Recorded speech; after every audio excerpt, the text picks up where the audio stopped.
Hola, ¿qué tal? Muy buenos días, soy Manuel Pinto, analista en XTB, un placer como siempre estar con vosotros y en este vídeo pues vamos a intentar actualizar las carteras de inversión que, bueno, desde principios de año hemos ido hablando, que redactamos, que hemos ido analizando en algunas ocasiones algunos meses y que nos gustaría pues desde luego actualizar con todo lo que ha ocurrido en esta última semana principalmente y cómo han ido las carteras desde principio de año, en este caso, según los tres perfiles, acordaros, conservador, moderado y algo más arriesgado.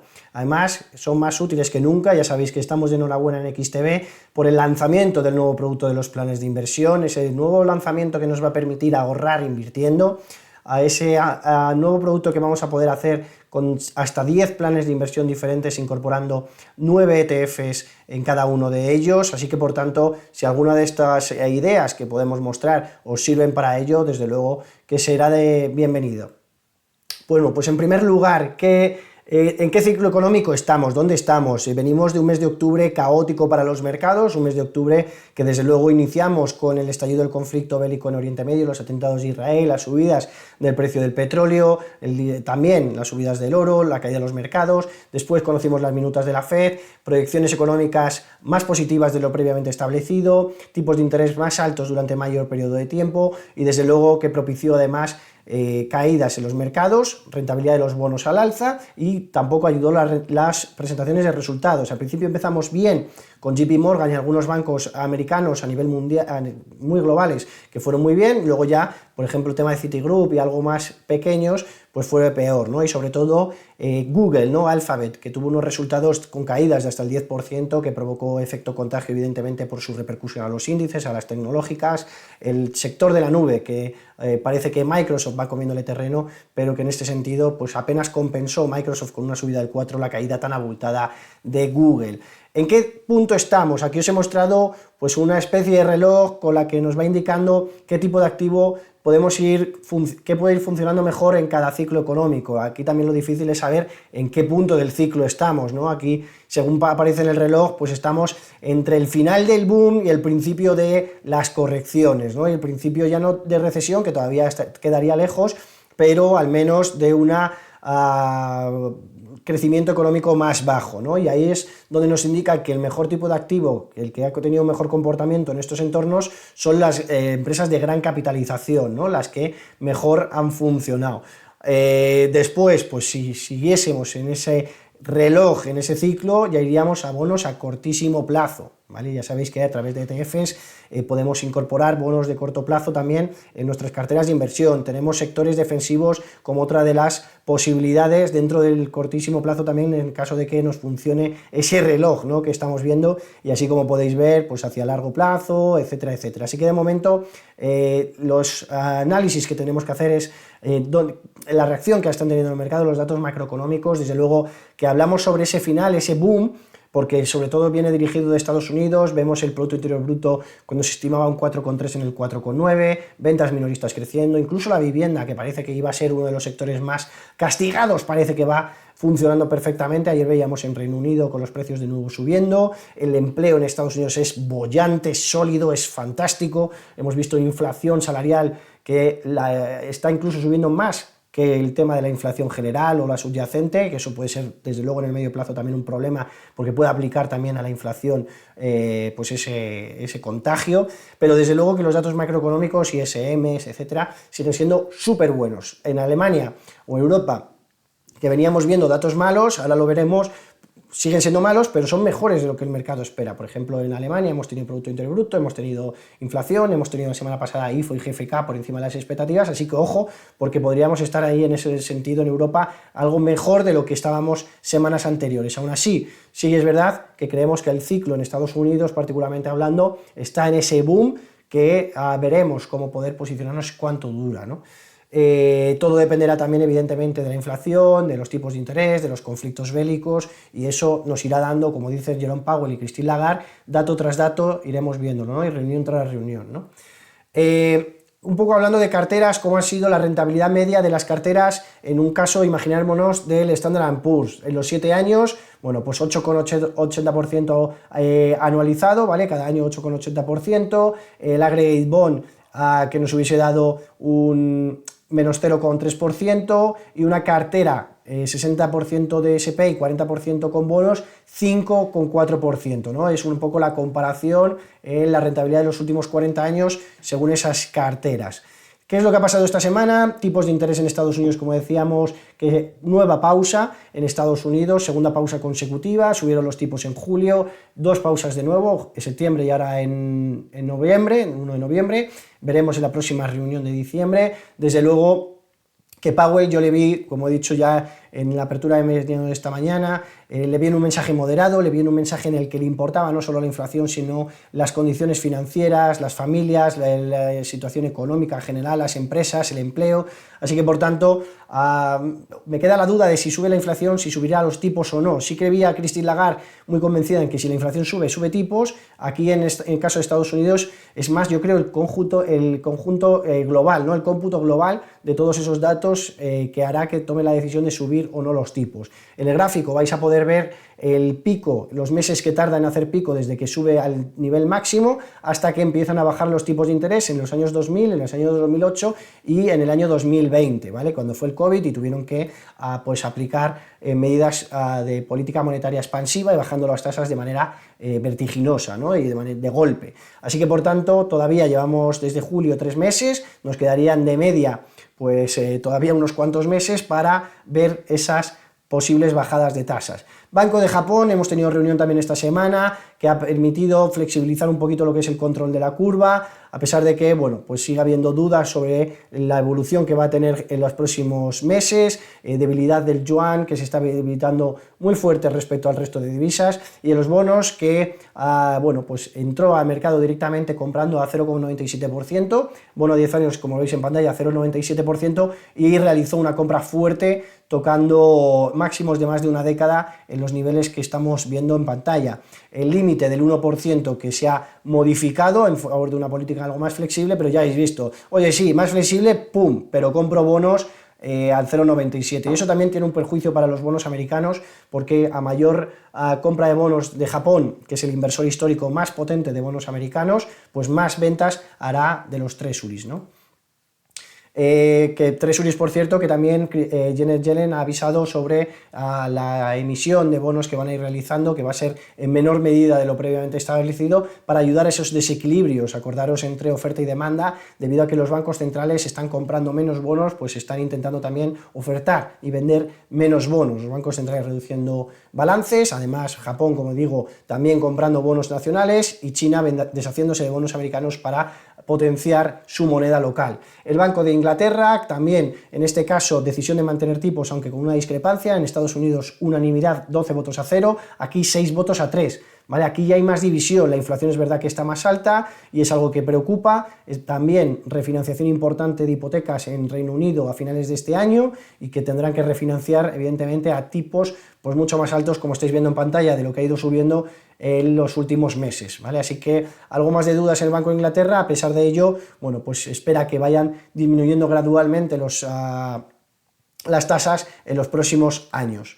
En los datos de inflación que hemos tenido en la eurozona, primero hablando de la eurozona, bueno, pues datos a mínimos de 2 años, bueno, 2,9%, por debajo del 4,3% y del 3,1%, 4,3% del mes anterior y del 3,1% esperado, así que inflación por debajo. IPC subyacente también, que sabéis que excluye el tema de los energía y los alimentos, en el 4,2%, también moderando su evolución. El Producto Interior Bruto de Alemania, la locomotora europea en terreno negativo, menos 0,1%, trimestre en negativo.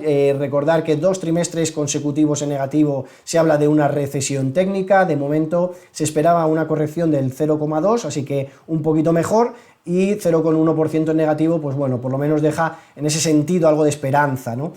Aún así, seguimos viendo cómo la economía alemana, que tenía esa dependencia del gas procedente de Rusia, y sectores como puedan ser los automotrices o industrial, que ha tenido un perjuicio en esos altos niveles de endeudamiento. Inflación en España también, que se ha consolidado, lectura del 3,5% en octubre, que se compara con el 3,3% anterior, un poquito subiendo, estabilizándose en cualquier caso, pero se esperaba 3,8%, así que por tanto en España la inflación también parece que parando un poquito. Sector inmobiliario, como decíamos, sobre todo preocupa el de Suecia, que se considera como un indicador adelantado de lo que ocurre en Europa, que está, pues como veis, en la línea amarilla, en su peor crisis inmobiliaria de los años 90, ¿vale?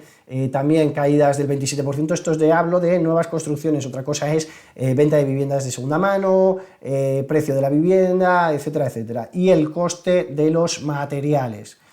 Rentabilidad según clase de activo, como decíamos, octubre ha sido un mes, desde luego, con caídas importantes para casi cualquier clase de activo, las pequeñas capitalizaciones menos 6,1, los rates, que son los de real estate, los del inmobiliario 4,7 abajo, a pesar de que esta semana ha sido fantástica desde el día 1, por presentación de resultados y porque se establece que los tipos ya van a dejar de subir y por tanto va a mejorar esa actividad comercial, inmobiliaria, etcétera, ¿no? El value, el growth, que también han bajado en octubre, pero aún así el growth sigue siendo el rey del año, con importantes rentabilidades al alza y sin embargo los bonos a la baja. Bonos que, como podéis ver, se comparan en esta gráfica desde el 2 de noviembre, en la línea azul, finales del año. ¿Y qué es lo que ha pasado de finales del año? Pues como veis, todos los horizontes temporales, todas las tiempos han subido su rentabilidad. Recordar que hasta aquí más o menos podríamos establecer 2 años aproximadamente, un año, muy dependientes de las decisiones de las tasas. Si suben las tasas, sube la rentabilidad de los bonos a corto plazo y es lo que ha ocurrido, ¿no? Han ido durante todo el año subiendo tasas, subiendo tasas, subiendo tasas, bueno, pues se han quedado aquí. En las últimas reuniones, como veis, esto es de septiembre, que se han mantenido las tasas, pues la rentabilidad se mantiene. ¿Qué ocurre? A largo plazo es diferente. A largo plazo entra la oferta y demanda, como decíamos, reducción de bancos centrales, etcétera, o incluso situación económica. Cuanto mejor es la situación económica, pues más al alza va la rentabilidad de los bonos. ¿Qué es lo que ha ocurrido? En septiembre hizo la primera pausa, aún así desde entonces ha subido la rentabilidad de los bonos a largo plazo precisamente por eso, porque hemos tenido PIB, hemos tenido ventas minoristas, hemos tenido ISM, etcétera, etcétera, que han ido en positivo. Así que por tanto seguimos pendientes de la evolución de la rentabilidad de los bonos, a pesar de que evidentemente nos ha dado caídas en general a los ETFs de bonos. ¿Qué es lo que podemos ver en pantalla? Al final lo que podemos ver en pantalla, como decíamos, en este perfil, en esta cartera conservadora, que tiene la gran mayoría de ponderación a renta fija, pues es algo evidente que ha tenido un comportamiento peor que las más agresivas. ¿Por qué? Pues precisamente por esas subidas en la rentabilidad de los bonos, que en la última semana, sin embargo, ha sido al contrario, ha sido un 1,33% en positiva la rentabilidad que ha tenido la cartera, ¿no? Principalmente derivado de los de más largo plazo, DTLA.UK, que sin embargo en el año pues es el ETF que más correcciones tiene, sobre todo en renta fija, mayor duración, al cambio, por tanto, el precio varía más, ¿vale? Así que, por tanto, aquí vamos incorporando no solo la variación en precio, sino también la distribución, ¿vale? Recordar que hay algunos ETFs distributivos que distribuyen el cupón, distribuyen el bono, o sea, distribuyen el dividendo, distribuyen el cupón, o acumulativos, que lo acumulan dentro. Así que, por tanto, rentabilidad, en este caso de la cartera,